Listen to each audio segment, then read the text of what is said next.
तर गाईज हा आमचा गोव्यातला आजचा लास्ट व्हिडिओ बोलण्यापेक्षा आम्ही आज गोव्यातून कोकणात जाण्यासाठी निघालो आहोत.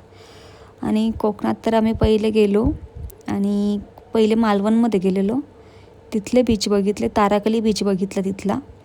आणि एवढा म्हणजे नाही एकदम रिकामा बीच होता तो, जास्त गर्दी वगैरे काही नव्हती. मग आम्ही तिथे मस्त फोटोज क्लिक केले, व्हिडिओज काढले. आणि त्यानंतर ना तुम्हाला इथे जो काही हा किल्ला दिसते सिंधुदुर्ग किल्ला, तर आम्ही तिथे त्या किल्ल्यावर खूप जायची इच्छा होती पण नाही गेलो, कारण पावसामुळे कोकणात आता बोट वगैरे सगळं बंद होतं तेव्हा.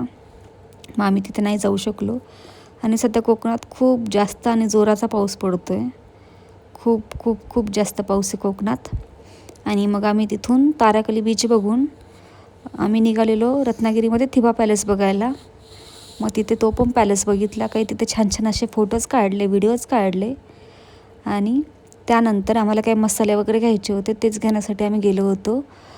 तर आम्ही मसाले घेतले छानपैकी, लोणचं वगैरे घेतलं.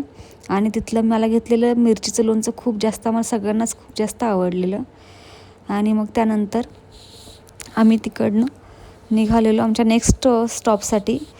तर आम्हाला तिथून जायचं होतं गणपतीपुळ्याला. पण मग आम्हाला गणपतीपुळ्याला जाताना आरेवारे बीच लागलेला. आणि आरेवारे बीच कुणाकुणाला नाही माहीत, सगळ्यांनाच माहिती आहे. तर आरेवारे बीचचा व्ह्यू एवढा काही मस्त होता ना, खूप छान, एकदम छान होता.